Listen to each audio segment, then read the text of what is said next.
phone about 50 and how many percent? 68. So it was fast was 52 for that.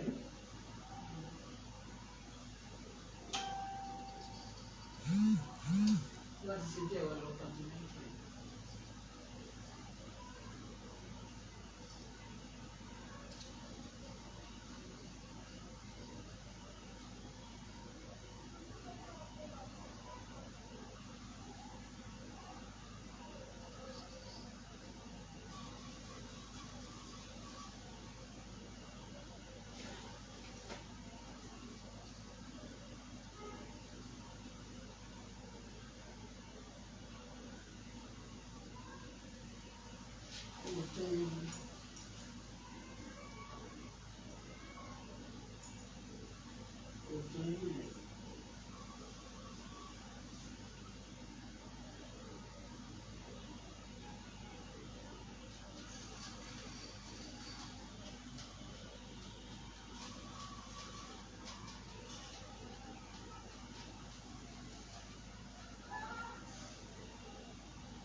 You can be charging your phone or charging other thing. But I'm charging the speaker. Says you. So okay, let me. I need a phone.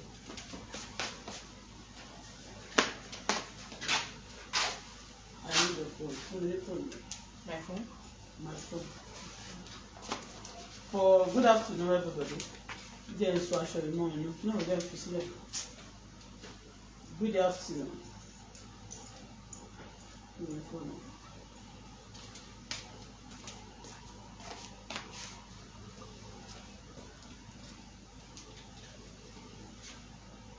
How are you?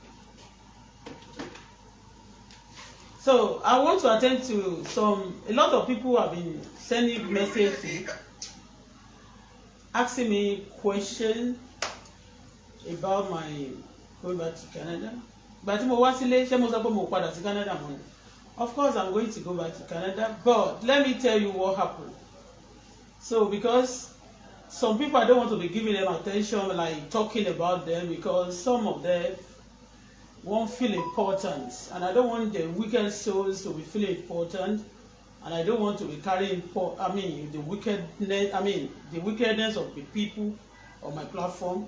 Yes, I have second thoughts about them. Okay, so but before then,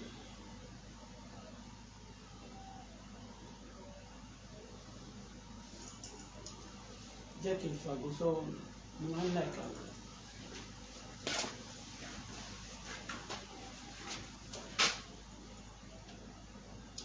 Beaucoup d'argent.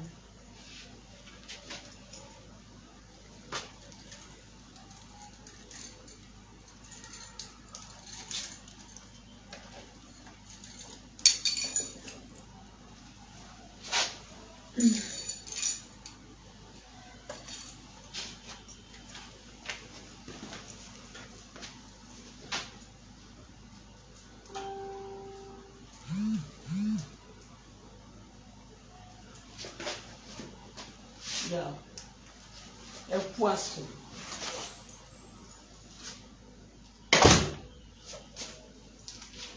So let me sit down. Where do you go?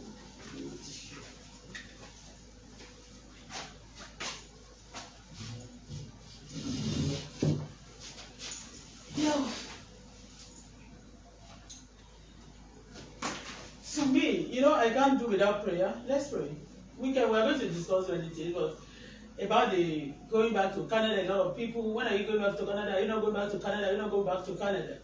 So I know a lot of people too now there's a lot of things they want to do for me going back to Canada, and reason why a lot of people also worried about me going back to Canada, I don't know why. And some of them, to my own knowledge and understanding, I don't think they are saying that for the good reason or for my benefit, or maybe by going to Canada they have another mission. I know I have anyway, let me pray first. Heavenly Father, Bola, I say thank you for this afternoon. I worship you, Lord, on behalf of my daughter. I say thank you for all my well wishers all over the world. I say thank you, Lord. You are God. No matter what, we say thank you, Father. We appreciate you, Lord, be thou exalted, be glorified forever. Father, Lord, fill me with your presence, your power. My Daddy and my Lord, I want to speak this afternoon. Father, please speak through my mouth, direct my tongue. Plans of the enemy against me and my daughter, against my well wishes, against my people, Father, destroy that evil plan. Daddy, please favor me, O Lord, and my husband, my children, my well wishers all over the world. Father, please favor us. A lot of people are testing their power of wickedness all over. We pray, Lord, that you shut up them, you stop them, you raise your standard against wickedness in the mighty name of Jesus. Daddy, wickedness that is operating. Daddy, Lord, those who call your name and they are wicked, with that name they are called. For that your name's sake, Daddy, Lord, judge them. Father, raise your standard against them. Those who hide under your name and do evil to others, we pray, Lord, that you expose them, disgrace them, destroy them. Raise your standard against all the wicked ones. Thank you, Father, because you always answer prayer. I worship you, Lord, because you are God. Whatever I ban today, Father, ban them. Whatever I lose, Father, lose them. So shall it. Jesus' name we pray. Yeah, good afternoon once again. My name is Bola Folashade. Yes, Auto-Bola. My name is a success. So, by God's grace, I'm successful and I will be successful more. Because millions of people are better off than me, and I'm also better than millions of people. So I give thanks to God no matter what. I say thank God. I say, Lord, you are wonderful. So I want to reply those people who always throw questions to me. When are you going back to Canada? Are you not going back to Canada again? Let me tell you my mission before coming to Nigeria. My mission is to prove some things and to get some things. My mission is, I realize that some people putting embargo, they don't want me to step into this country again. And I'm telling you, it's not a joke. I've invested so much in my country, that is Nigeria. Before going to America, from America to Canada, I've invested in Nigeria, okay, in my little way, without the help of any man, only God, okay? So, for that, whatever you sow, that's what Bible says, you shall reap. I've sowed good things in this country. So, the question, a lot of I study people under my platform, a lot of them may be asking me more than 2 months now. Hey, are you not going back to Canada? Hey, when are you going back to Canada? They're busy throwing this question at me. Do you understand? I see. And when I was coming to Nigeria, those people I never informed them. Even those who are asking me, I don't think they are my friend. Because me, I'm sorry to say, I don't have friends. Like, I don't have people who man sort of me that will see how long you understand what I mean? So, why people are so worried? I don't know, maybe they are distant friends that don't always want to know exactly what is happening around me. But some people, they just want to know whatever, your plan, so that they can know what to do next. You understand me? That's why I know and I waive it. I don't want to answer them. Except you are ready to contribute to my success and you are ready to patronize me. I am a businesswoman. Right now, I may be in school, won't study. And many people in Canada, they study. It's not Oishariwo. You don't even study for people just to know that you are studying. You know, to improve yourself. So, but despite that, my business, and even what I'm studying right now, is business. You understand me? I want to know more about my hair. So every time you see me, kò sí nǹkan tó wà lórí mi, you progress me lọ. How I'm going to progress? What those enemies have destroyed. How I can rebuild things and can get myself back to myself, you know. That's my plan. So many of you want to know, and I'm ready to answer you now. Either you mean good or you mean otherwise. Okay? So reason why I'm still in Nigeria is this. I planned before to just spend some, maybe it's 2 ways. I told my daughter maybe a month or 2. You understand me? Or if things doesn't work the way I think, you understand what I mean? I'm going to, it's possible, I just want to get my things. If that, all those plans, if I get everything done on time, I'll be going back on time. Okay? And if the things are not the way, so I settle my mind. Even when I was coming, I came with 4 bags to Nigeria and 2 small ones.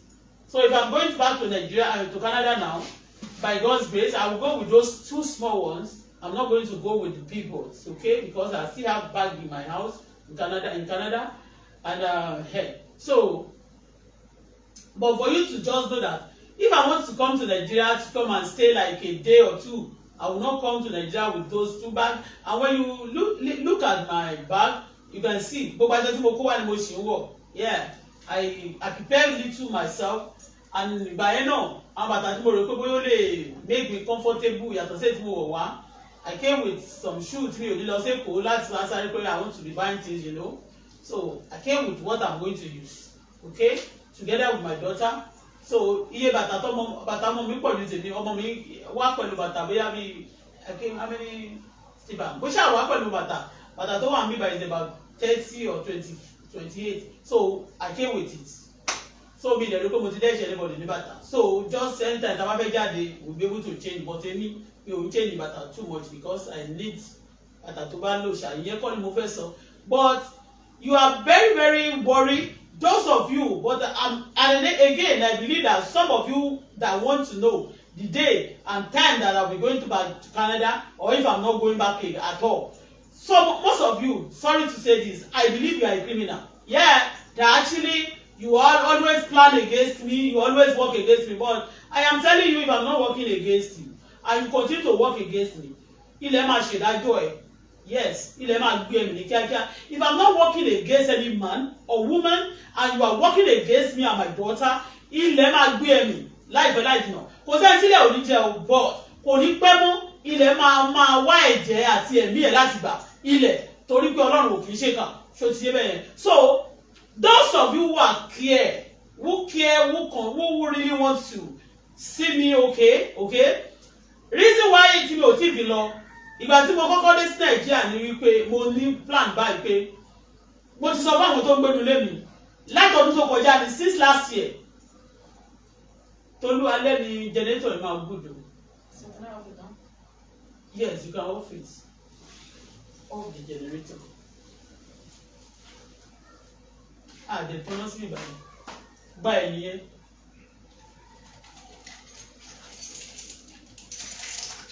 Anyway, so I will cool. So you find out people who change your snapper so that no. So ìgbà tí mo dé sí Nàìjíríà kó tó di pé mo dé sí Nàìjíríà àtọdún tó kọjá since last year ni mo ti sọ fún àwọn tó wà nínú ilé mi. Mo dẹ̀ rí pé wọ́n sì ń ṣiṣẹ́ torí tí bá ń sọ̀rọ̀ wọn lójoojúmọ́ pé wọ́n ṣe báyìí mo ń pọ́n wọn lé ni. I will take their matter to God. Bẹ́ẹ̀ni lẹ́yìn tí tọ́nà bá ti parí iṣẹ́ wọn nínú àdúrà àwọn fúnra wọn máa mọ̀ bóyá mo ń sin Ọlọ́run àbí mi ò sin Ọlọ́run. Torí nígbà míì tí bá ti ń bá àwọn èèyàn ṣeré gan tí bá yìí ń fẹjọ́ wọn sùn àwọn èèyàn mo sì ń wò wọ́n níran ni. But if you are planning evil against me I know them bá mi jà lórí sweat mi ẹlẹ́dàá máa bẹ ẹjà ó dẹ̀ máa ṣe mọ́ṣẹ́. God has no respect of anybody. Ìgbà tí mo dé kó tó di pé mo dé yẹn Nàìjíríà tí Nàìjíríà tí ń wù mí láti wá ó ṣe pé láti wá jókòó sí Nàìjíríà because irú kind of business náà nígbà tí mo decide láti lọ dúró sí ìlú òyìnbó mo choose láti lọ sí America from America to Canada yẹn kind of business tí mo ń ṣe tí ó dẹ̀ ṣì wù mí láti máa ṣe tí mo dẹ̀ ṣì máa ṣe ṣótiyé òun náà ni business mọ́tò auto yẹn mo wà into many business tí mo lè ṣe tí mo dẹ̀ ti ṣe but mọ́tò yẹn ó ti yẹ yẹn òun ni mo fẹ́ ṣe òun dẹ̀ ni mo máa ṣe for reason yẹn part of reason tí mo fi cross lọ tí mo fi lọ America tí mo dẹ̀ tó fi cross lọ sí Canada ìlú tó bá ti ń ta mọ́tò tó bá ń lò Nàìjíríà òun ni mo máa ń like láti gbé ìgbà tí mò ń gbé ní South Africa righty ni wọ́n lò South Africa wọ́n dẹ̀ lò lefty ní Nàìjíríà righty ni wọ́n lò ní America ní London so ìgbà tí mo wá fẹ́ máa bẹ̀rẹ̀ sí ṣe owó mọ́tò mi padà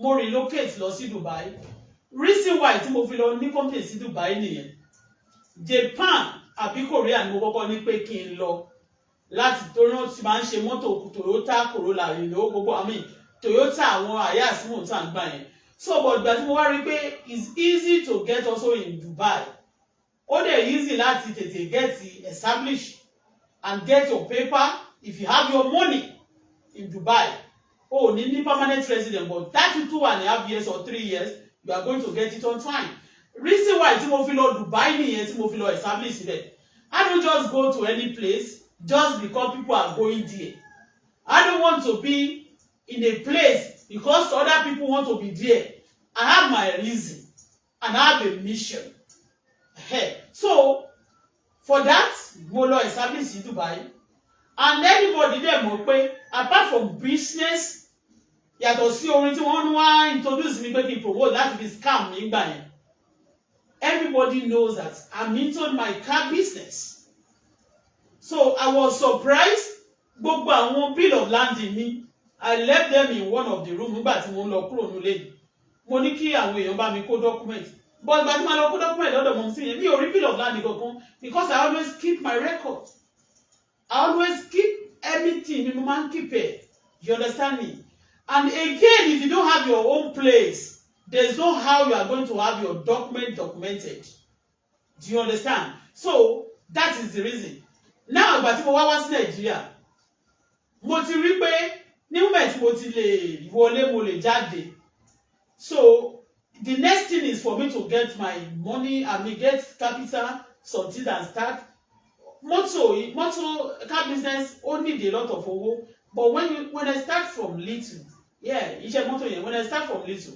when people see a lot tó bá rí mi pẹ̀lú Toyota àwọn oríṣiríṣi mọ́tò a lot of people too ní àwọn area tí mo ti develop tí mo dẹ̀ ti dìde they even develop wọ́n máa ń book money some people want to do the business also and some people also will be giving you money advance fún gbogbo mọ́tò tó bá fẹ́ rà so by them giving you advance for your any car tó bá deposit tó wọ́n fẹ́ rà then ìwé tó bá fowó tiẹ̀ sí oṣù máa make owó náà ni do you understand me and doing the car business also kò mí pé mi ò lè ṣe aṣọ iṣẹ́ business aṣọ mi tí mò ń ṣe but I don't need to be telling people tí mi báyìí ti ready all things tí bá fẹ́ ṣe are all my plan because when people want to know your plan there are wickedness all over the world especially in this our country especially láàrin kìtẹ́ ṣe ní Nàìjíríà yìí àti láàrin àwọn Yorùbá àti Igbo wickedness pọ̀ gan that they blocking people they want them themselves alone to exert even when you are not related to them even when they are benefiting from you even when they are sitting on your team do you understand so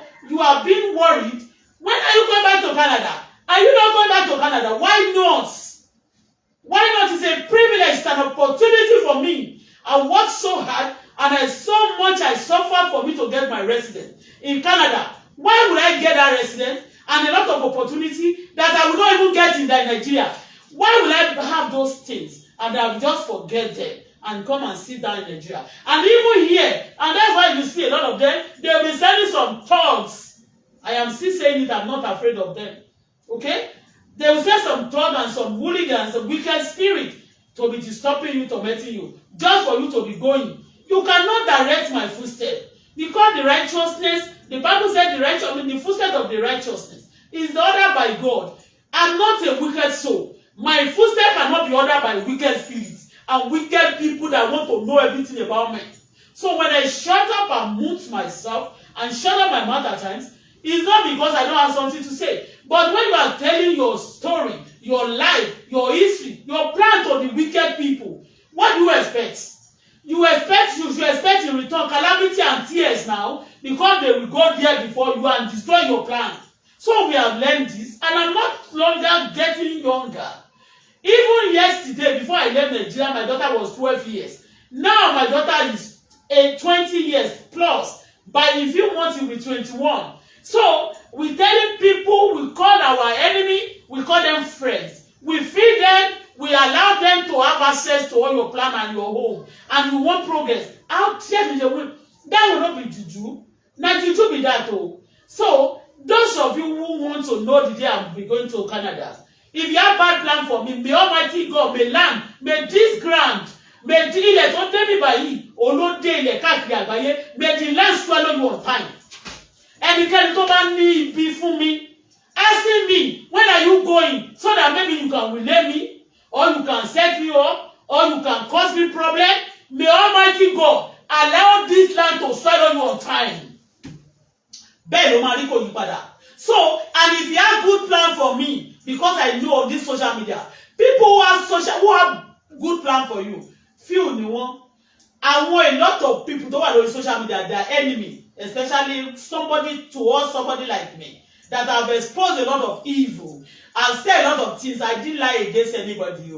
People hate me, but I don't even think they love themselves. And even though those people pretend to love themselves, you can see by their fruits and you can know them. Like, you see even a lot of things happen in our surrounding, in our system, in our own country like this. Do they love themselves? So if people hate themselves, doing evil to themselves, why you need force? I cannot force them to love me. So ẹni tí ò love ààrẹ, tí ò rí kankan nínú ayé yìí gan láti sọ pé okay, tí inú ẹ̀ ò dùn, báwo ni mo ṣe máa sọ pé kí ẹ wá di èmi kó máa force mi? You understand me? A lè kọrin, ẹni táyé bá ń fẹ́ kò lárùn kankan, irọ́ ni. You understand? So tí ìwọ bá dẹ̀ ń yọ̀, people are on your DM, they follow you like this.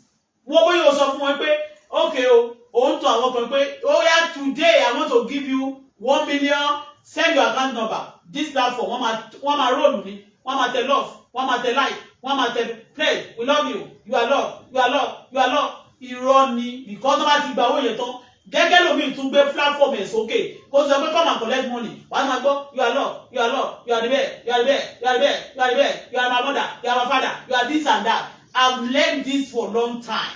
So if I want to do things, I don't do it because you want to praise me or you are praising me. Now, let me go straight to the point. Sorry. Ìgbà tí mo dé yẹn, mo ní tí bá ti lọ sí lára plan mi, so go to ibi tán bẹ̀rẹ̀ bàbá ọmọ mi sí.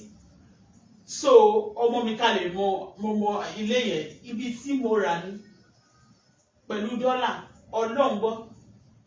Dọ́là la ṣe ní ọjọ́ náà lọ́hùn tí a fi sanwó fẹ́ni náà. You understand what I mean? Gbàdẹ̀ tí wà ní South Africa. Àwọn èèyàn kan ní ìlara tó yẹ pé àtàwọn ará ilé mi, torí ẹ̀ ìwọ ará ilé mi, tó o bá ti wúlò fún mi, gbọ́ dáadáa mi lè wúlò fún ẹ. I'm praying it ní kọ́lọ́run jọ ẹnikẹ́ni tí ò ní wúlò fún mi láyé, tí ò lè wúlò fún mi tí mo ti wúlò fún, má jẹ́ kí n ti ẹ̀rọ láti wúlò fún wọn.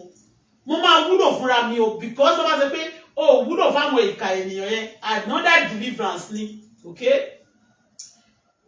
Ibi tí mo ṣe àná ni pé kí wọ́n lè ṣe fẹ́ǹsì síbi tí torí mo mọ̀ bẹ̀, mo dẹ̀ mọ̀ pé mo ti fẹ́ ṣe fẹ́ǹsì yẹn ti pẹ́, mo fẹ́ ṣe gbogbo ilé yẹn, mo ti fẹ́ ṣe ilé yẹn ti pẹ́, tó yẹ pé wọ́n ń disturb mi. If ìgbà tí mo parí ibi, lẹ́sẹ̀kẹsẹ̀ ní ọjọ́ náà lọ mi ò lè gbàgbé. Ọjọ́ tí mo parí ilé, yes. Ọjọ́ tí mo parí nígbà tí mo pé yes, Ọlọ́run ti fún mi ní àṣeyọrí nínú ilé. Ó ti yé. Lẹ́sẹ̀kẹsẹ̀ mo lọ sí Ẹ̀pẹ́. Ọjọ́ tí mo lè máa lọ sí Ẹ̀pẹ́ yẹn, mọ́tò tí mo rà tí mo present fún Ṣọlá lọ́jọ́ wedding ẹ̀, kò pẹ́ o tí Ṣọlá ṣe wedding, bí a week or two ló wá. Ọjọ́ tí mo lọ, ọjọ́ tí mo sọ yìí, Ṣọlá wà nínú mọ́tò, ìyàwó ẹ̀ wà ń bẹ̀. Bọ̀bọ́ ìkan tó ń pè ní Fẹ́mi, ọmọ ọlọ́pàá ni, tí mo accommodate ní Dubai, tí mi mọ̀ pé lára àwọn ọmọ 419 yẹn ni. So tí mi mọ̀ pé lára àwọn tó ń bẹ̀ sí mi ni. Ó wà nínú ẹ̀, yes. Ó wà nínú mọ́tò níjọ́ náà lọ́hùn. Ta ló tún wà nínú mọ́tò? Fẹ́mi fúnra rẹ̀, òun ló wa mọ́tò.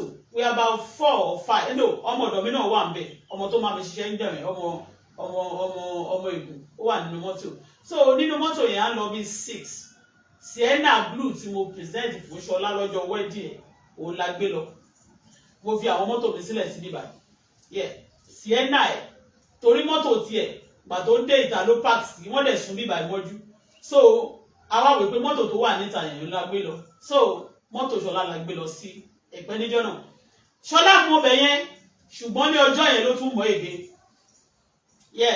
Ṣọlá mọ ilé yẹn ọjọ́ yẹn ló tún mọ èdè bàdẹ ṣe tán mo ń sọ nínú mọ́tò torí nígbà míì you have to be careful this time around I have to be careful èmi I have to be careful ọ̀rọ̀ tí bá sọ fún ẹ torí mo rí pé ẹlòmíì gan wọn bọ́ ṣe ń bẹ àwọn ọmọ tí mo ń pè nínú ilé kọ́mọ àwọn ọmọ tó wá bá mi tún lè ṣe ló máa bẹ̀ pé ìgbà wo lẹ ń lọ sí Canada tí bá sọ pé ṣé ẹ lọ ọmọ ni màá ní mò ń lọ ẹ jẹ bá dẹ̀ lọ ìgbà wo lẹ máa dé débi attitude.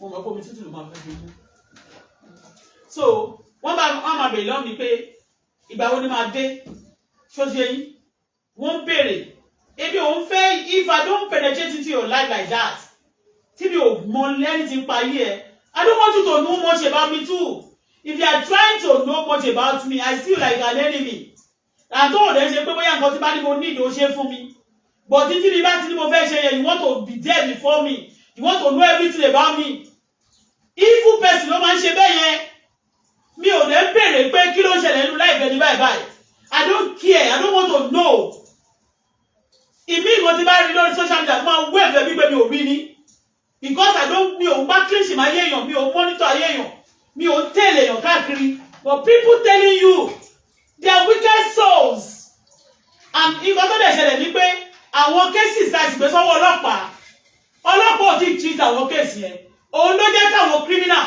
kọ́ máa fẹ́ máa wò afẹ́ mọ̀bí tó fẹ́ gbà afẹ́ mọ̀bí tó fẹ́ gbà afẹ́ mọ̀bí tó fẹ́ gbà gbogbo ẹnikẹ́ni tó ti ṣe mí níjàmbá tó dẹ̀ jọ́ pọ̀ fẹ́ ṣe mí níjàmbá àbọ̀mọ̀ mi níjàmbá ikú àìtọ́jọ́ ló máa gbé ẹ pa àrùn àìtọ́jọ́ ló máa gbé ẹ dè àrùn tí ò gbóògùn òun náà máa dà ságbádẹ́ ẹ bẹ́ẹ̀ ni ní ọjọ́ náà mo wá lọ síbẹ̀ mo wá ní mo fẹ́ bẹ̀rẹ̀ sí ṣe bẹ̀ yẹn yes when my spirit in talk of me bá ti fẹ́ ṣe ni mo fẹ́ ṣe because tó bá gbé nǹkan ẹ̀ sílẹ̀ tó bá sọ di abandoned things tó jẹ́ kí èṣìṣẹ́ oríṣiríṣi máa bàlẹ̀ ó máa sọ di uncompleted project fún ẹni so mo rí pé ó ti di uncompleted project àwọn èèyàn ti mọ̀ nísìngbà tí mo ti wá sọ fún àwọn family mi tí àti àwọn gbogbo èèyàn yẹn tó ti pé mo ṣe kan parí okay let me start this again mo lọ síbẹ̀ anyway Ṣọlá wá sọ̀rọ̀ kan fún mi ní ọjọ́ náà lọ́hùn Ṣọlá nígbà tí mo wá sọ fún nínú mọ́tò pé ilé yìí mo ní àti ilé tó wà ní ilẹ̀ tó wà ní Lẹ́kì yẹn mo ní I want to make it a point of duty now I want to do it tó bá gbà mo ní in fact ọjà tí bá ṣì ní lọ́wọ́ yes mọ́tò tí bá ní lọ́wọ́ bí ò bá tiẹ̀ that's my aim pé tí bá ní mọ́tò that's one thing about me torí mo mọ̀ pé landed property tó o bá parí ẹ̀ èyí tó parí gan àwọn èèyàn fẹ́ pa ẹ́ kó lè gbà àwọn èyí tó o bá parí yẹn wọ́n máa fẹ́ gbà ní ó lè ti pọ̀ jù and our system and the government support these thieves of recent tí mo tún gbọ́ pé wọ́n ní táwọn èèyàn bá gba ilẹ̀ o wọ́n ní òkè o ọlọ́pàá ń sọ fún ẹ sí pé it's a civil matter now it's not a criminal matter just imagine to tell you that even policemen police also they are supporting it maybe lọ́ọ̀ tó ń gbé jáde pé tó bá ti gba ilẹ̀ o it's not a crime it's not a crime now it's a civil matter and it's a criminal matter ló yẹ kó jẹ́ for anybody tó bá ti ń ṣe fraud bẹ́ẹ̀ yẹn ó lè ní ó lè ṣe criminal thing tó bá jẹ́ pé ó jẹ owó is another thing but ipò ó gba nǹkan by force ó jí nǹkan ní nǹkan wọ́n ní kò ń ṣe criminal kò ń ṣe crime mọ́ pé it's a civil matter ha nígbà tí mo rí you have to be very very careful especially those of you who are living abroad see anybody cannot be trusted in this country I am telling you ọ̀rọ̀ tèmi ó ti bá ń sọ àmàdà wípé I'm exposing people around me I'm exposing wicked souls tí ó bá ti dìgbà tiẹ̀ o lè cover wọn tó bá gbẹ̀mí ẹ̀kọ́ ló máa rojọ́ nù sàré but èmi o alàyè lèmi máa jẹ́ bí rẹ̀ ní kúlọ̀mọdé and I will talk and I will explain things that happen to me so that other people can also open their ear, understand it. Understand the story, and also you can caution yourself. You can learn from it. I am not a fool, because some people must say, "Oh, they need not about." No, it's not because we're a fool. Because we're a good person, and those ones are criminal, they are crook. So no matter how she said, "Oh, very careful to." In fact, tó bá lọ fẹ́ wà careful, àwọn tí o wá trust yẹn nínú wọn ni wọ́n máa lò fún ẹ. Anyway, I got to the place that very day. And ká tó máa lọ níjọ́ yẹn, àwọn ibi tá a fẹ́ dé, mo ní a máa lọ kí àwọn tó wá látẹ̀pẹ́ láti wá bá wa celebrate ìgbà tí Ṣọlá ṣe ìyàwó yẹn. Bírú màmá mother-in-law mi gbà yẹn, that's Ìyá Délé. It came o, you understand? So, mo dẹ̀ ní pé a rí wọn. Mo dẹ̀ fi wọn Ṣọlá jẹ́ pé ilé next àti ilé tó wà ní Lẹ́kì yẹn pé next target mi nísìnyí òní máa ṣe, because tèmi bá ń ṣe nǹkan tí mi bá parí ẹ̀ tí bá tún bẹ̀rẹ̀ another thing ìyẹn lè di abandon. That's one thing about me. Torí ẹ̀ mo ṣe máa ń pera mi ní go getter ní mi. I will do it tí bá bẹ̀rẹ̀ nǹkan màá make sure pé I see the end of it before I will stop. Torí ẹ̀ lè ṣe máa sọ pé tí bá ń sọ̀rọ̀ gan mo máa repeat it thousands of times because mi ò parọ́ mọ́yàn. Tí bá parọ́, when I want to repeat it next time má ṣe mistake. Go and check that for me. Mi ò kì í sọ báyìí kí n change ọ̀rọ̀ mi. Anyway, gba tí mo dẹ̀ débi ilẹ̀ yẹn níjọ́ náà mo wá sọ fún Ṣọlá pé mo fẹ́ bẹ̀rẹ̀ bíbà. Gbogbo wọn ṣàtòrí níjọ́ yẹn náà mo ṣàrí gbogbo wọn mood. Ṣọlá wá sọ nǹkan kan fún mi. Ó ní kí n tó bẹ̀rẹ̀ ilẹ̀ yẹn. Ó ní kí n kọ́kọ́ lọ kí n kọ nọ́mbà mi síbẹ̀ o. Kí má lọ máa ṣe lọ ń sìn. Kọ́ lọ má máa sọ fún mi pé nǹkan kan ṣe lẹ́dẹ̀ pàpọ̀ o. Pé kó má bàa dẹ̀ pé bóyá àwọn kan ti gé àbí wọ́n ti gé ilẹ̀ yẹn tà. Ṣó ti yé yín? Wọ́n ò tí ì gé ilẹ̀ mi báyìí bí ìgbàgbé mo ti sọ́rí. Mo wá rẹ́rìn mo wá sọ mu náà. Báwo ni ẹnìkan ṣe máa ń sọ pé tí bá bẹ̀rẹ̀ ilé yìí sìn wọ́n á sọ pé ẹnìkan fẹ́ gé tà. Ṣó ti yé bẹ́ẹ̀? Pé kó má dẹ̀ pé bóyá wọ́n ti gbabẹ̀ kí má lọ máa waste owó sọ̀nù kankan bẹ́ẹ̀. So but mo tún wá ní nǹkan kan mo ní bíbà yìí. Mo ní àwọn in-laws mi mọ bíbà yìí o. Mo ní my in-laws they know this place. Mo dẹ̀ so much dá wọn lójú mi tó dá mi lójú dé pé ibi tí in-law mi bá ti mọ̀ mo ní wọn ò ní lè gbà o. Mo ní pé torí ìdíje wọn ò ní lè gbà. Nǹkan tí mo sọ nìyẹn. In fact Lẹ́kì yẹn náà sọ pé wọ́n ní wọ́n gbà nìkan lọ́wọ́ wọn. I don't believe it. Do you understand? I don't believe it. Ṣó ti yé because mo gbàgbọ́ ní pé wọn ò lè gba nǹkan wọn. Ṣé ti understand?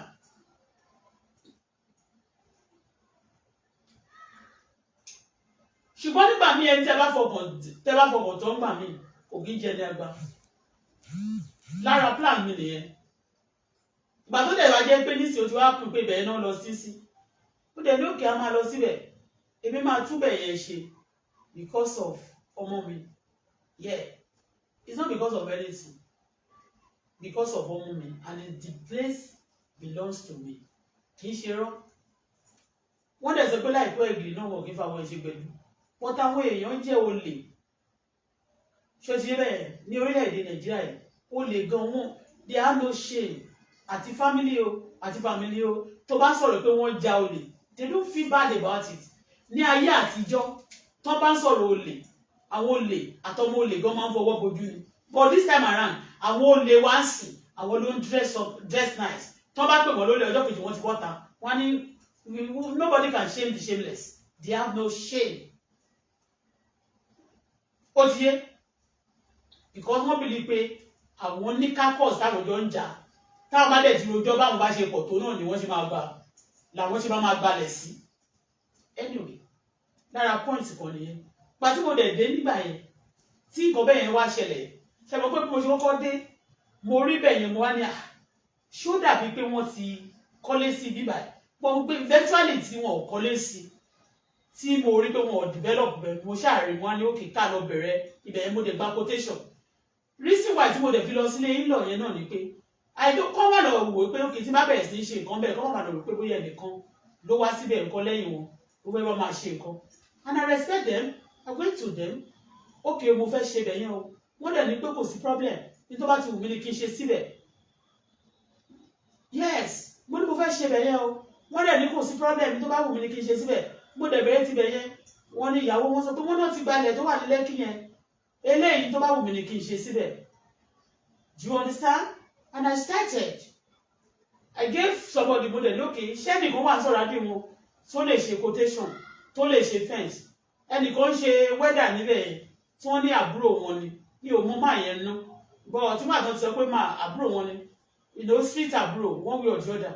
I call him I say okay give me quotation and before then I call some people too outsider that they should give me quotation and I ask some people also ní area Lekki ibi tí mo wà yẹn ibi tí mo dé sí máa pé can you actually go to Epe to work wọ́n náà wọ́n lọ anywhere láti lọ ṣiṣẹ́ can you give me quotation too? I ask a lot of people about 3 to 4 give me quotation so ètò bá dẹ̀ ti good àti ẹni tó wà lẹ́gbẹ̀ẹ́ ilẹ̀ yẹn náà mo béèrè quotation lọ́wọ́ ẹ̀ ìyẹn ẹni tí mo wá suspect pé tó gé ilẹ̀ yẹn nígbà yẹn so wọ́n béèrè quotation all of them about 6 to 5 of them wọ́n ṣàn send the quotation wọn gbàgbé wọ́n dẹ̀gbẹ́ ilẹ̀ yẹn tí wọ́n ṣe pókè ọ̀dọ́ bọ̀bọ̀ tó wà lọ́dọ̀ ẹgbẹ́ ilẹ̀ yẹn tó ń ta block yẹn tó wá láti Ìjẹ̀bú-Òde ọmọ Ìjẹ̀bú-Òde yẹn tí mo béèrè quotation lọ́wọ́ wá ní kóun tó lè ṣe quotation ipe wọn máa ní láti ro oko bẹ̀ yẹn pé kóun tó lè ṣe proper quotation yẹn kó má bàa jẹ́ pé bóyá ó máa dí o àbó máa lé o pé they have to clear the land the bush àbí gbogbo nǹkan bẹ́ẹ̀ yẹn kó tó di pé a lè ṣe quotation fún them okay no problem èló lẹ́fẹ̀ẹ́ fi clear ibẹ̀ yẹn ó ní 100,000 mi ò tiẹ̀ ná mo dẹ̀ fún wọn ní 100,000 but kó tó di pé mo fún wọn ní 100,000 yẹn bí mo ṣe bá wọn sọ̀rọ̀ my spirit was grieving somehow and when somebody is talking to me and my spirit is grieving is another designment spirit that God has given to me my spirit was grieving kò ṣe 100,000 yẹn mi ò ní but the spirit mi kàn grieve mo wá dúró mo pray mo wá rí pé màá yẹn wá ń pè mí lémọ́ this man was sending message to me sending message máa máa wà bí early 60 yẹn mo wá gbà tó ṣà send message ó ní madam máa send owó lánàá ẹ̀ send ẹ̀ wọ́n tètè clear ní kọ̀ọ̀kìnì kan mo lókè bá ṣà send 100,000 yẹn sí mo dẹ̀ ṣe send 100,000 mo wá bèèrè lọ́wọ́ ẹ̀ pé tell me ọjọ́ mélòó ló máa gbà kó tó di pé ẹ clear ilẹ̀ yẹn ó ní ọjọ́ méjì ó pẹ́ ju báwọn àti parí àbọ̀jọ́ mẹ́ta pé kí n fún níjọ́ yìí ó ní kí n fún tó so day that 3 days mo dẹ̀ ní no problem gbàtí mo dẹ̀ fún ní owó yẹn ọjọ́ kìíní ọjọ́ kejì ọjọ́ kẹta ọjọ́ kìíní ọjọ́ first day ọjọ́ kejì yẹn mo bèrè mo ní sọ́n ti bẹ̀rẹ̀ ó ní wọ́n ti bẹ̀rẹ̀ ọjọ́ kejì ọjọ́ kẹta mi ìpè wọ́n mọ́ mo wá rí pé ó yẹ kó pè mí ní ọjọ́ tí ó dìú mo fún wọn ní èdè mọ̀ bóyá wọn ti parí ẹ̀ wọn ò pè mí fúnra mi mo wá pè wọ́n ní fúnra mi ó wá ní nǹkan tó ṣẹlẹ̀ ní pé wọ́n ti parí ẹ̀ bọ́jẹ̀ ni wọ́n parí ẹ̀ bọ́ọ̀tì tó ṣẹlẹ̀ ní pé àwọn kan wá sórí ilẹ̀ yẹn wọ́n wá ní ilẹ̀ yẹn kọ́ o àwọn làwọn ní pé àwa la ní ilẹ̀ yẹn but kì í ṣe 2 plots ní ilẹ̀ yẹn pé 1 plot ni and the land was 2 plots you understand which I have the paper the survey and everything you understand me the red copy and mo wá ní ẹnìkan wá and before then ọkùnrin yẹn sọ fún mi níjọ́ tí mo fún ní owó yẹn láti clear nígbà tó ní kọ́ lọ wo ilẹ̀ yẹn gangan láti lè clear ilẹ̀ yẹn ó wá sọ fún mi ó ní madam ilẹ̀ yìí ti appreciate gan ó sọ fún mi ọmọ Ìjẹ̀bú-Òde ni o tó ń ta block bẹ́ẹ̀ ó ní madam ó ní ilẹ̀ yìí ti appreciate mo ní of course àti appreciate ilẹ̀ ká ti rà láti bí 17 years yeah ilẹ̀ yẹn sì wọ́n ti Yaba Tech wà níwájú ilẹ̀ yẹn ní Ẹ̀pẹ́ Yaba Tech níwájú Yaba Tech yẹn gbogbo Yaba Tech yẹn wọ́n ìkọ̀kọ́ sọ wípé wọ́n máa gbé Yaba Tech wá ní Yaba Tech ò tí ì bẹ̀rẹ̀ ńgbà yẹn but wọ́n ti ń sọ ó ti wà ní debate lára nǹkan tí ẹ tó tà fún wa ńgbà yẹn tó fi convince wa nìyẹn wípé tó bá gbé Yaba Tech wá bẹ́ẹ̀ yẹn ó dẹ̀ tún wà lójú títì o pé we can do business adẹ̀wà nínú òyìnbó ó kọ́kọ́ sọ ó ní tẹ bá kọ́ hostel ó lẹ́ni business tẹ bá gbé síbẹ̀ only the place are going to be is going to be a business kini ó ṣàlò one language nígbà yẹn pé so nígbà tó dẹ̀ sọ bẹ́ẹ̀ mo ní pé no problem tó bá ra lẹ̀ lónìí kó ní next year kò lè jẹ́ the same price mọ́ and then tó bá dẹ̀ kówó ẹ̀ náà as a business woman lèmi as a business woman if I invested my money bóyá owó tí mo lè fi ra mọ́tò méjì or mẹ́ta nígbà tí bá fi mọ́tò méjì or mẹ́ta nígbà tí bá fi invest sórí ilẹ̀ nígbà yẹn of course I should be expecting more. Ó wá sọ̀rọ̀ yẹn fún mi pé èyàn àti àbíṣe mo ní mo mọ̀ náà mo wá ní òkè àti àbíṣe èlò ní àwọn tó èlò ní wọ́n dẹ̀ ń tà ń sìn pé ó wà lẹ̀ látà ó bá dárúkọ millions kan mo ní well even gan owó tó lọ appreciate sí gbà yẹn iye tá à ń ṣẹ́ dọ́là láti fi ra àwọn nǹkan tá a rà ń gbà yẹn tá a bá wo àwọn tó bá fi dọ́là ra owó yẹn tó bá fi dọ́là ra àwọn ilẹ̀ wọ̀nyẹn kò really appreciate tó bá kó dọ́là yẹn tí bá kó dọ́là mi sínú domiciliary account mi I've opened my domiciliary account more than about 17 years but mo ra lẹ́yìn náà ni mo ti open domiciliary account mi like a year or a year plus kí tó ra lẹ́yìn. So if I deposit my dollar or my domiciliary kò lè depreciate tó máa appreciate mi lónìí.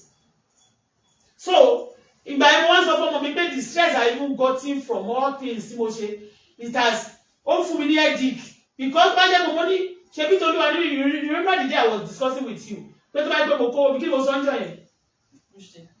When I was talking about the domiciliary that all the money I used in buying the property that people stole from me from us. So you could have invested it. Eh? So you could have saved it in the account and be invested. I mean it will be double today. Kí tẹ́ ṣe double daily. Because nígbà tó bá ń ṣe owó ní 120. No, kò tí owó ti 120 nígbà yẹn. Owó is under 80 nígbà kan tí mo ra bẹ̀yẹn ní 70 years ago. So wọ́n ní owó tá ń ṣe owó ó kéré gan gbà yẹn. So mo sọ fún ọmọ mi jẹ́ pé tó bá jẹ́ pé mo tiẹ̀ ti invest mo fowó yẹn sílẹ̀ sínú domiciliary account mi ó máa appreciate mi kò lè depreciate. Mo sọ fún ọmọ mi. Now máa yẹ wá sọ fún mi pé ó máa ti appreciate. Mo wá sọ fún bàbá wá sọ fún mi pé owó ló ti appreciate. Of course lójú tiwọn owó yẹn iye tó ń tà bóyá 25 million 30 million gbogbo kìíní kan bẹ́ẹ̀ yẹn. Let me tell you is money to people tí o bá ní opportunity tá bá ní nírú àwa tá wà ní Canada àti tó wà ní America so ṣe àwọn tó bá nírú opportunity tá wà bá ní owó ni owó yẹn ò bọ̀ kò tún ní jẹ́ owó lójú wọn because o lè expect them tó wà ní America tó wà ní Canada tó ń ṣiṣẹ́ tó ń gba dollar tó bá save $2,000 in a month or kó jẹ́ $1,000 gan before the end of the month year yẹn ó máa rí jù bẹ́ẹ̀ lọ ṣe wọ́n understand what I mean so it's money. We cannot, because of that, people in Canada cannot, because of 20,000 or 30,000 and kill somebody. But Nigeria, they will, because of 500,000 and be looking for a way to bust your house. So today, why that run ọmọ kékèké tó torí laptop, wọ́n lè máa wá bọ́n ṣe máa wọnú ilé ẹ̀. Àwọn ọmọ kan wá sínú ilé mi tí mo ní kó bá mi ṣẹ́ wọn pé mo ń study wọn. Wọ́n fi system ṣẹ́ kí kọ́kọ́rọ́ mi wò ni. Lẹ́sẹ̀kẹsẹ̀ mo sọ fún ọmọ mi, èmi àtọmọ máa ń discuss gan.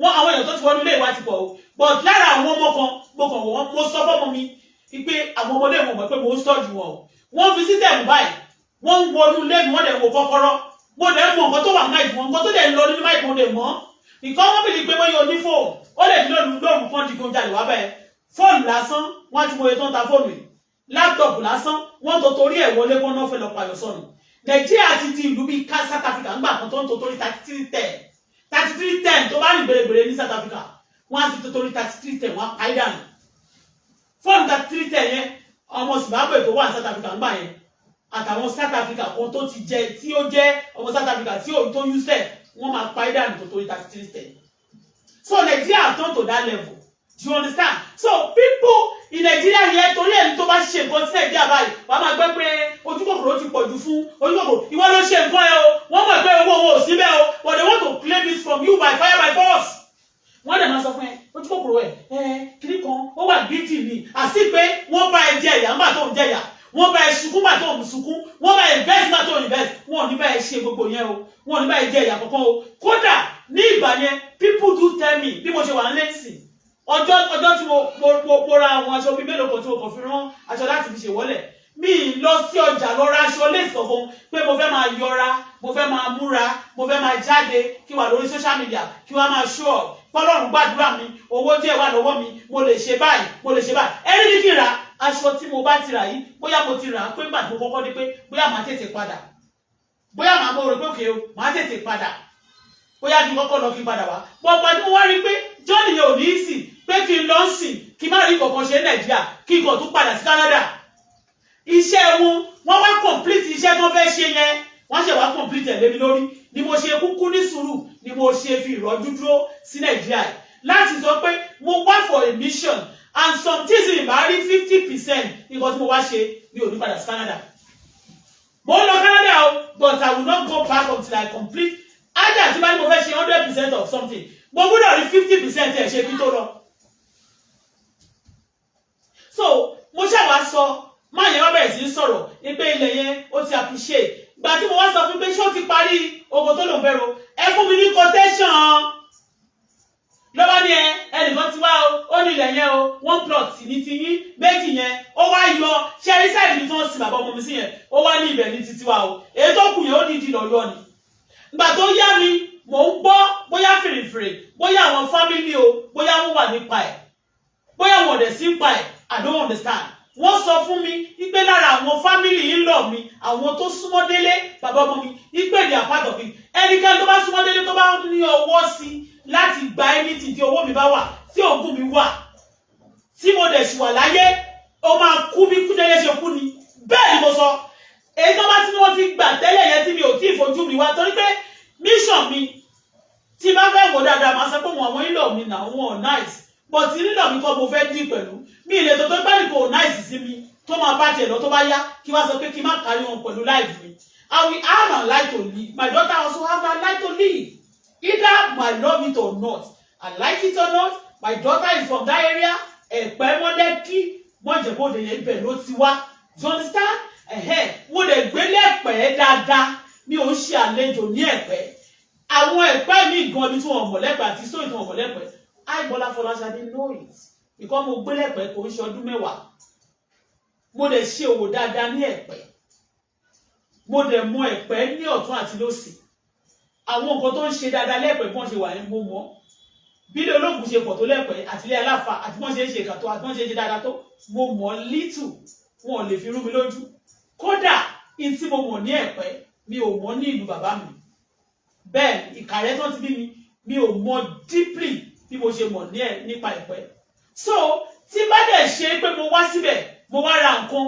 táwọn kan máa jókòó tó máa ní pé wàá ṣiṣẹ́ níbì kan wọ́n máa ní wọ́n fẹ́ gbà lọ́wọ́ ẹ tó bá kọ̀ láti má fún wọn ní kinní yẹn wọ́n ní dandan ni o wọ́n gbọ́dọ̀ gbẹ̀mí ẹ̀ lé lórí ẹnikẹ́ni tó bá lóun fẹ́ gbẹ̀mí mi lórí nǹkan mi bó ti kó close mọ́ mi tó yàtọ̀ sádébùkọ́lá mi o tó bá mi jẹ ìyà tó dúró tì mí nígbà tí ogun le àjọ sunkún nígbà tá a sunkún ni a máa jọ jẹ nígbà tó ń jẹ wà ní a máa jọ wà nígbà tó ń jẹ òsì ni yàtọ̀ sóhun nìkan tẹ́nìkan bá lóun fẹ́ gbà nǹkan mi lọ́rùn by force ọ̀run làlà ikú àìtọ́jọ́ lọ́dọ̀ máa fi fa ẹ́ fún mi bẹ́ẹ̀ ni mi ìṣeré o wọ́n ló ń ṣépè tóótọ́ ni o wọn ò lè ṣèkà fún mi kó ní kí n gbàdúrà fún ẹ wọn ò lè máa ṣe burúkú kó ní pé àdúrà lọ̀rọ̀ ẹ tọ́ sí tó o bá ṣe rere wàá gba rere tó o bá dẹ̀ ṣe bí wàá gba ibi ni mo dẹ̀ ti ṣàlàyé ẹbí àtàrà kan tí ò bá jẹ nínú ogún mi rí mi ò mọ̀ tẹ́lẹ̀ ni kò sẹ́ni tí mo mọ̀ rí tí ò jẹ wọ́n ti ọ̀jọ́ dà lọ́wọ́ mi wọ́n tún máa parọ́ mọ́ mi pé bóyá ṣe ló jí mi ò jalè ìgbà míì gan mo lè yá owó kó jẹ́ pé yíyá ló bá dé màá tún fi tọ́jú ara màá tún fi tọ́jú ẹbí ẹ mọ̀ gan tí bá wá ṣe gbogbo yẹn tó bá wá sọ pé dáńfọ̀ mi ló máa ń wá ikú àìtọ́jọ́ ló máa pa ẹ́ o kò sẹ́ni tí ò ní kú ṣùgbọ́n ó máa tètè fayé lẹ̀ ọjà wéréwéré ọjà wàràwàrà ló máa bá wọn ná láyé yìí tó o bá sọ mí lọ́rùn lẹ̀ kó o dẹ̀ fi mí lẹ̀ kẹ́ kó gbé yín kó fòǹfò lóhun tẹ́ ẹ bá lè jókòó tì mí lórí òògùn mi ẹ bá máa fi pá gbà á ọlọ́run máa fi pá tipá àìtọ́jọ́ ló máa fi yọ okùn ẹ̀mí yín ìtẹ́ fi mí ọlọ́run máa gbà kúrò lára yín ẹ sọ mí lọ́rùn lẹ̀ ọkùnrin yẹn sọ fún mi ó ní pé ilẹ̀ yẹn ti wọ́n ó wọ́n bó ṣe lọ́ pé wọ́n yẹn gbogbo owó bẹ́ẹ̀ 25 million is money àwọn Nàìjíríà wọ́n ń pààyàn torí 1 million wọ́n ń pààyàn torí 500 wọ́n ń pààyàn torí 200 tó bá ṣèkà fún ẹ ó lè jẹ owó tó ń jí odidi èèyàn tó ń pa tó ń fẹ́ káṣílẹ̀ ẹ̀tú yẹn wọ́n lè ní pé kán lọ pa ẹ́ tó torí ẹ̀ so I know that they are devilish they are dangerous they are wicked so I know all this ṣe tó ń gbà tí mo fún ẹ nílẹ̀ kóró ó wá mú ilẹ̀ ó kọ̀ tẹ̀ ó wá fún mi mo ní ẹ jẹ́ ìwé ẹni tó wá bá yín sìn tó lòun ló nílẹ̀ ó ló ti kó símẹ́ǹtì wá o ó ló ti fẹ́ máa ṣe barricade o ó ti fẹ́ máa ṣe fẹ́ǹsì o kí ló dé tí ò máa ṣe fẹ́ǹsì yẹn kó tó di pé mo wá ní kó bá mi ṣe quotation because ó dẹ̀ ti sọ fún mi pé ilẹ̀ yẹn ti appreciate ṣe mọ̀ pé block lòún dẹ̀ ń tà bóyá kò tí ì rí ilẹ̀ mẹ́yẹ ilẹ̀ tó ń lò bóyá ṣe ló ń ya ṣe mọ̀ kó lè jẹ́ kó list ẹ̀ kó fẹ́ fi system bá ilẹ̀ ti tèmi mo dẹ̀ gbé ọ̀rọ̀ yẹn mo bá pè é pé à kò possible tọ́rọ́ ti gbọ́ pé mo ń sọ wọ́n ti sọ fún pé wọ́n gba ilẹ̀ mi ilẹ̀ tá a gbé sọ́wọ́ bàbá gan bàbá náà ni wọ́n ti gbà á ìtàn gbé sọ́wọ́ bí wọ́n náà ti gbà á èyí tó wà ń jẹ́ bóde wọ́n gba mẹ́rẹ̀ẹ̀rin wọ́n tún wá gba mo tún sọ pé kí wọ́n gba 2 plots nínú ilẹ̀ yẹn nínú ìtìjẹ́ bóde ní ìparọ́ mọ̀ ní ìparọ́ mẹ́ni kọ̀ọ̀kan wọn wọ́n ti wá sọ nísìnyí pé gbà tí mo sọ pé tí mo lọ sí Sohun náà tí mo kọ̀rọ̀ kíní yẹn wọ́n sọ pé nǹkan tó ṣẹlẹ̀ ni pé kéèyàn gbalẹ̀ òfin kíní ni sífù ni kì í ṣe crime àwọn tó wà ní Sohun yẹn wọ́n ti sọ fún mi torí pé you know why because K1 ló wà involved kí o ní di èèyàn ní Nàìjíríà sí I am very sure pé ní Nàìjíríà gọọmẹ̀ ó ní allocation tí wọ́n máa fún K1 tó pé àwọn èèyàn tó bá ṣiṣẹ́ àtàwọn èèyàn tó máa fún tó máa wọ ọwọ́ K1 láti federal government àti láti Ogun State àti láti go torí gbà tí president wa go tí di president wọ́n fún ní allocation gbogbo àwọn ọmọ tó bá ti jẹ́ èèyàn ti president nígbà yẹn normal ní kò máa sanwó fún máa yẹn but despite that ipò ti jà wá lólè ó ti ṣèkà fún wa kò tí ì sí owó kankan tó jáde láti ọ̀dọ̀ ẹ̀ sí ọ̀dọ̀ wa wọn ò dẹ̀ ní fi because wọ́n bìí pé kò sí kan tó lè bá Nàìjíríà tó bá dé court wọ́n máa sọ pé àwọn ló jàre ni ṣé ṣé àwà lórílẹ̀-èdè ṣá àbí nítorí kò yé mi tán àwọn èèyàn máa ń sọ pé gbà yẹn are we sure actually in a country I don't think they are not ruling the I don't think when people just believe they can do whatever they like they collect people's things they kill people because of their property that's wickedness of the highest order. Wickedness of the highest order. And a lot of people are practicing wickedness all over the world now. But in our country, it get more rapid, more rapid. It promotes money every day. Lára nǹkan tí mo fẹ́ ṣe ní pé kí n ṣe fence. In fact, let me tell you the truth. Ṣé rí fence bẹ́ẹ̀ ni mo fẹ́ ṣe to honor the father of my baby. And tí bá dẹ̀ tí ló máa ṣe. I will build it too. You understand me? Ibẹ̀ yẹn gbogbo ni mo kọ́kọ́ fẹ́ ṣe kó tó di pé mo sọ pé mo fẹ́ renovate ibà. Pé tí n bá ti ṣe fẹ́ǹsì ibẹ̀ yẹn àti mọ̀ bí tán sí o. Then we prepare ourselves. Màá kàn tí ibà tí bá ti ní káwọn èèyàn tó bá ti jáde lọ. Mi ì tí ì ní renovate ẹ̀ gan. That was my plan. Pé mi ì tí ì ní renovate ẹ̀. I will go back to Canada first. I will get myself prepared when I dey ti rí owó láti máa ṣe listen. I will come back. And I will come out. I want to make okay tí bá dé o mo ní assignment tí mo fẹ́ ṣe o and during that time tí mo fi ń lọ sí school mo ní time láti lè ṣe other things so that other time tí mo lè fi ṣiṣẹ́ yẹn I will use that time to renovate and to start doing whatever I want to do ṣé nǹkan good plan tí mo ní yẹn àti gbogbo nǹkan tí mo fẹ́ ṣe yẹn ṣé kìí ṣe fún nǹkan tó dáa ni but people will sit down they want to destroy your plan they instruct all your plan and gbogbo nǹkan wọn máa bẹ jà lórí nǹkan ẹbí pé bóyá àwọn ló ní. Olè àwa máa ń gapá ní street wa pillar will be working freely. Mo ti mọ nínú ilé a lot of àwọn ọmọ anyway that's part of it but mo ṣe torí wá nìyẹn. Wọ́n wá ní kí n gbé legally wọ́n sọ pé kí n kó àwọn èèyàn wá mo kọ́kọ́ jókòó mo níṣẹ́ kí n lọ kó àwọn boys kí n lọ sanwó fún wọn kán lọ tó bá débẹ̀ sí tó lọ fọ́yàn létí àbí tó lọ bẹ̀rẹ̀ sí ń jà tí wọ́n lè kọ́ lọ kú ọrùn wọn ni wọ́n máa sá lọ ni èmi náà máa kà sí lọ́rùn. Mo dẹ̀ ti wá láti ìlú tó mọ̀ òfin tó ní ọba tó dẹ̀ tí ó ní tó ń believe nípa law so I don't want to do that. Wọ́n encourage me mo kọ́kọ́ fẹ́ gbé ìgbésẹ̀ yẹn I have money to do it èló ni mo fẹ́ fún wọn tí bá ti ní kó gbé bọ́ọ̀sì méjì bọ́ọ̀sì kan ti tó fárágọ̀ ẹ̀yọ kan ti tó wọ́n bá kúnú ẹ̀ èló ni wọ́n fẹ́ gbà èdè èló ni wọ́n fún gbogbo àwọn tó kó wọn láti ọjà 10,000 ni wọ́n fún wọn. Wọ́n máa lo 24 hours. Wọ́n dá gbogbo bẹ̀rù gbogbo òní padà wá bẹ́yìn. Wọ́n lè tún jókòó sọ̀rọ̀ àǹtí yẹn for some days. But nígbà tẹ́mi bá against gbogbo àwọn hooligans tí àwọn ìjọba Canada àti America gbogbo ìlú tó ń wò mí tí mo ń sọ pé ṣé tí mo ti speak against some things tó bá jẹ́ mi fúnra mi mo fẹ́ máa lọ lu àwọn orúkọ bẹ́ẹ̀ yẹn ṣé mo pé wọn they will not have integrity ni máa ṣe wọn ò ní rí ni bí ẹyẹ tó serious so I don't do that I can do it I'm just telling you that I can do it tí bá kó èèyàn mẹ́wàá tí bá fún wọn ní 200,000 100,000 wọ́n máa ṣiṣẹ́ yẹn wọ́n á ṣiṣẹ́ fún mi àwọn kan tó ń kọ́ bẹ̀ yẹn wọ́n máa sá lọ but I don't do it I want to carry it mo fẹ́ ṣe legally torí pé a ní òfin a dẹ̀ ní ìjọba a ní ọlọ́pàá a ní gbogbo àwọn èèyàn tó wà a ní òfin a dẹ̀ ní adájọ́ a dẹ̀ ní lọ́yà a dẹ̀ ní sójà a dẹ̀ ní òfin a dẹ̀ ní president ṣó ti yé yín mi ò gbúdọ̀ tí bá ṣe bẹ́ẹ̀ mo believe pé mo ń slap òfin ni I don't want to slap it do you know what I do wọ́n ní pé nǹkan tí máa ṣe ni pé kí n kọ fún EFCC mo kọ ìwé fún EFCC o nígbà tó yá tí mo submit sí EFCC bóyá wọ́n sọnù o bóyá EFCC tó yọ is more than 2 months now wọ́n pè mí o ipe your paper have been approved we want to see this person ní EFCC office wọ́n pè mí o and the lawyer tó forúkọ ẹ̀ náà sí kò pè mí o ipe the EFCC has called them to come and you understand me wọ́n pè mí o up to date and it's more than 2 months I waited patiently because people asking me when are you going back to Canada I came to Nigeria ṣé wọ́n sọ pé mo wá ṣe holiday ni tí bá fẹ́ wá sí Nigeria wá ṣe tí bá fẹ́ lọ ṣe holiday tó jẹ́ pé ara mi ti balẹ̀ bẹ́ẹ̀ ni ọkàn mi ti balẹ̀ inú mi dùn gan ó máa lọ sí Paris máa lọ sí Italy máa lọ sí àwọn ìlú tó yẹ pé màá ti rí mo lè lọ sí Australia lọ ṣe holiday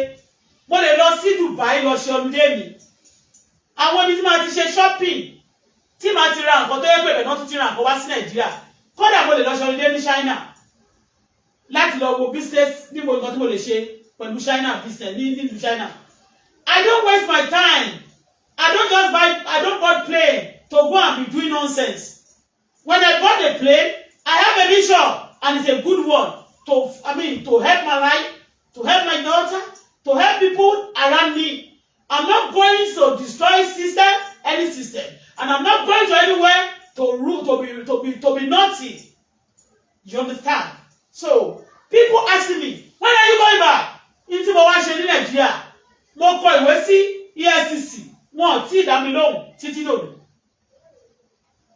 bí mo ṣe dé Nàìjíríà ni wọ́n ti rán àwọn boys kan láti máa dance around me I still have a lot of things to do I don't need to tell people what I'm about to do mo dẹ̀ ti bèrè lọ́wọ́ immigration mo ti call immigration of Canada I asked them I know they need discussion tàjọjọ wọ́n mail mi ó dẹ̀ ní nǹkan tàjọjọ discuss so èmi àti ìlú mi going to Canada is not any criminal problem don't ask me tó bá jẹ́ pé àwọn yẹn ti dá mi lóhùn I will go to the place I want to do the fence ibi tó ń sin bàbá ọmọ mi sí wọn ò ṣáà lè tún pa kó tún sọ pé ká má lè tún wọn náà nígbà tó bá tó kú ṣó ti yé bẹ́yẹn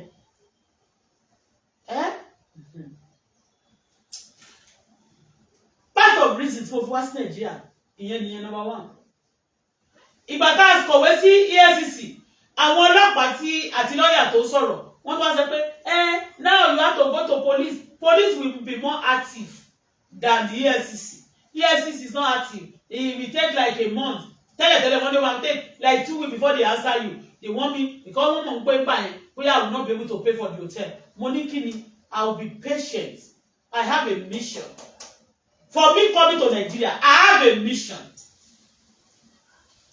I have what mission and nobody pay for my ticket I pay for my ticket mi ilé sọ́ọ̀sì o tó bá fẹ́ ra tíkẹ́ẹ̀tì fún mi torí tíkẹ́ẹ̀tì mi gan ti jó ṣó ti yé tíkẹ́ẹ̀tì mi ti jó mo máa ra tíkẹ́ẹ̀tì mi ilé sọ́ọ̀ bó bá fẹ́ ra tíkẹ́ẹ̀tì mi gbọ́ gbogbo àwọn tó ń gbọ́ sí inú wọn máa ti ẹ̀dùn ni ó ní tíkẹ́ẹ̀tì mi ti jó ní bá ló jó balẹ̀ kò jó kò sí tó kàn ẹ́ bẹ́ẹ̀ ó ti yé so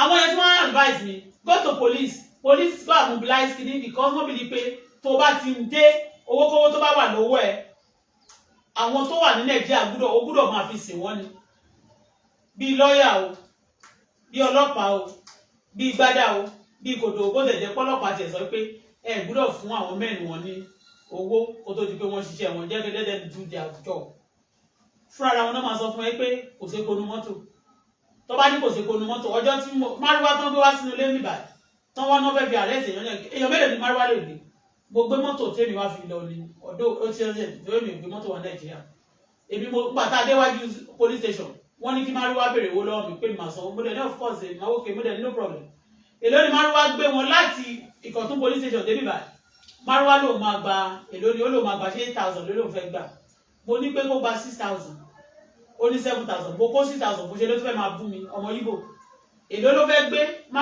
róòdù yìí tó máa gbé wíyá 100 naira 200 kò tí lè pa 6,000 yẹn ní ìgbà tí ó lò ta kó 6,000 tó fún wọn ti kó máa bú mi ọlọ́pàá ló sọ fún pé ẹni tó jẹ́ IPO ló sọ pé kí ká sanwó ṣé tó bá ní irú àyè mọ́tò tó fi wá gbogbo wọ́n sọ pé kò sí kó bẹ́ẹ̀ ká sanwó ṣé mi ní san ṣé a fún wọn lọ àbí mi ní san so ìyẹn ṣá number one ìyẹn bí o ti we don't complain about that but tó bá ti kó owó débi ìbàjẹ́ máa gbọ́ bí wọ́n ṣe ń ṣe ní Nàìjíríà yìí náà tẹ́ pé wickedness yìí rampant and if you don't stop it àwọn ẹlòmíì tó bá ní second home wọ́n lè gbádùn ayé tó bá yá but ṣé rí when you continue to build it like this ayé máa nira débi pé ẹ máa padà wá ja ogun ní kẹ́ tó lè bọ́ nínú ẹ̀ torí láti kékeré la máa ti kẹ́ pàrókò tó bá dàgbà tán ẹ̀kọ́ ló máa ń gbà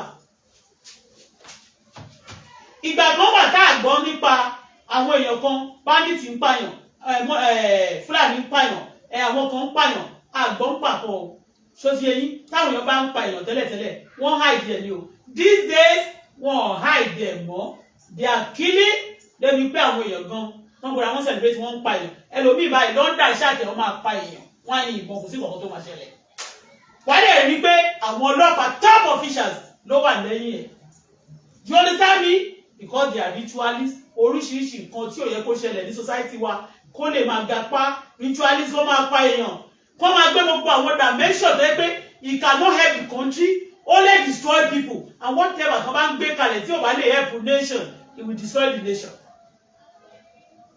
whatever dimension law àti any procedure tó bá ń gbé jáde tí ò lè help nation ó máa destroy nation yẹn tí ò lè tẹ́wọ́ lè ti help èèyàn ó máa destroy ẹni yẹn ni and we are the nation but whatever tó bá gbé jáde àjẹ́dà tó gbé jáde lónìí ẹni kò ní destroy mi kò ní destroy mọ́ by God's grace because èmi o never in my life never support any evil any kind of evil at all I will never support it.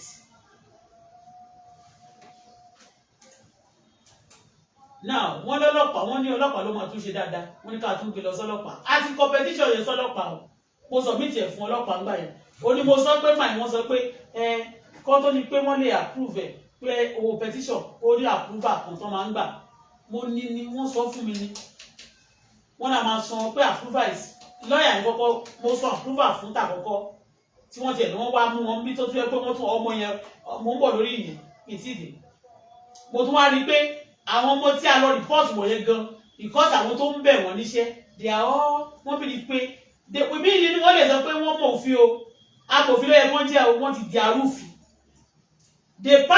àwọn amòfin ló yẹ kí wọ́n jẹ́ òfin orílẹ̀-èdè yìí taari wọ́n ti di arúfin sẹ́nà tó kiri ló yẹ kí wọ́n jẹ́ wọ́n ti di apààyàn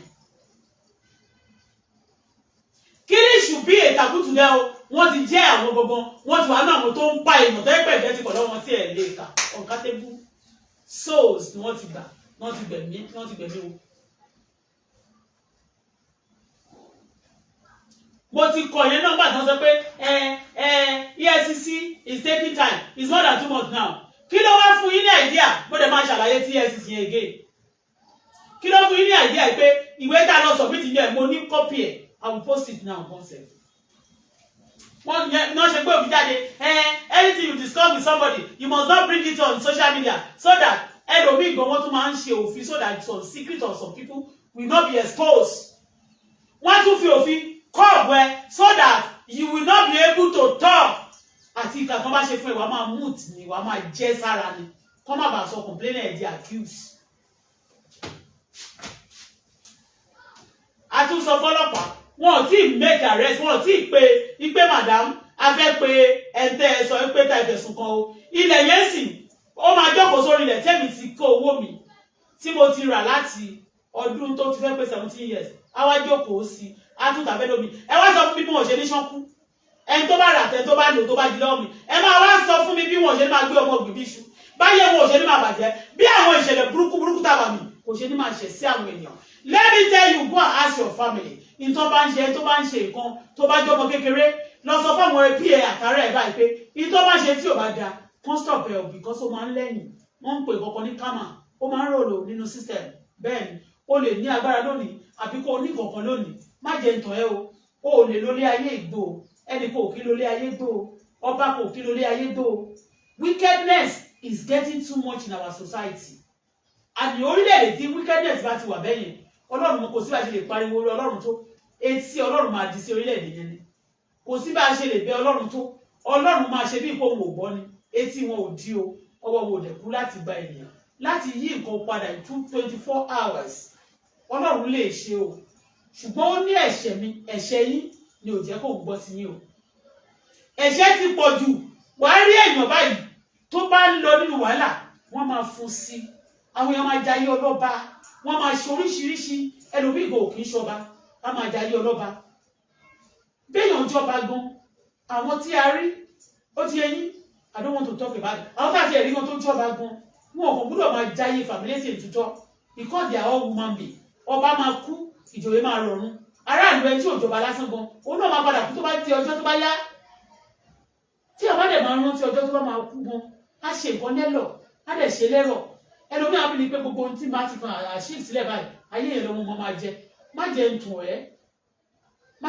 ẹ́ tó bá lọ fẹ́ ṣiṣẹ́ I don't want to say this wàláì I don't want to say this.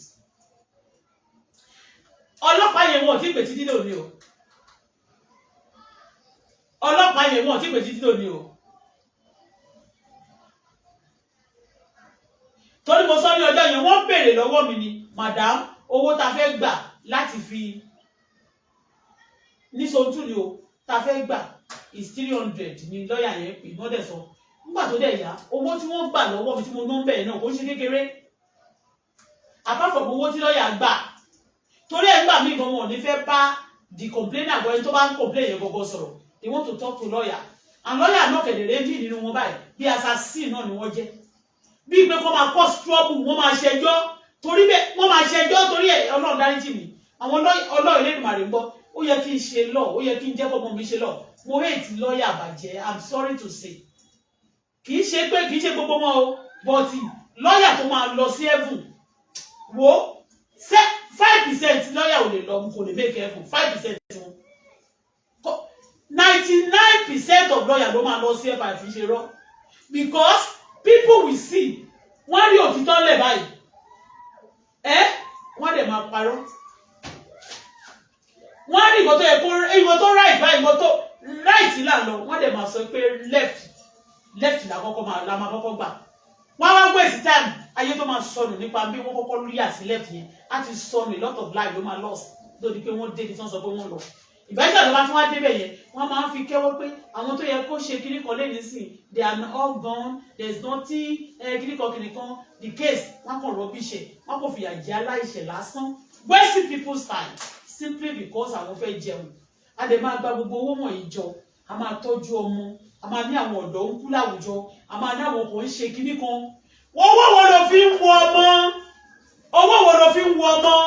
èèyàn kì í gbin fúláwà ọmọ jẹ́ bí òdòdó fúláwà omi tútù ní wọ́n máa fi ń wò ó ní wọ́n máa ń bù sí kò ń ṣomi ń gbóná everybody ń gbà yìí omi ẹlòmíì àgbà fún nìkan ẹni á sunkún kíkorò tó bá sunkún ẹ̀ tán àwọn àwọn àlọ́ gbomi tó gbóná yẹn wọ́n lọ fi máa wé àwọn ọmọ ẹ̀ àwọn fúláwà ẹ̀ wọ́n máa fi wẹ̀ tẹ̀ wọ́n máa láwọn ọmọdé ń kú kí ló ń ṣẹlẹ̀ gbúdọ̀ ọmọ tó bá ní tó ọlọ́run ò pinnu aburúkú fún wa ọlọ́run ò sọ fún wa only with long life prosperity will not satisfy you and show you my mercy. Everybody wọ́n bí ọmọ wọn ìmí gbogbo àwọn ọmọ tó ń ja olè ní Nàìjíríà yìí tó gbogbo ọmọ di tọ́ anyway mi ò fẹ́ sọ̀rọ̀ débẹ̀ yẹn sìn I am telling you. I don't want to be ìfẹ́ sọ̀rọ̀ yẹn débẹ̀ ń sìn. Wickedness ti pọ̀ jù. A pè wọ́n lára ìwọ ẹni tí ẹ bèrè lọ́wọ́ mi pé when are you going back to Canada? Ẹ̀yin lẹ jẹ́ kí n máa rojọ́ yìí o. Ẹ̀yin lẹ mo ṣe ń ṣàlàyé fún yín báyìí o. So ṣé kí wá fi ilẹ̀ yẹn lẹ̀?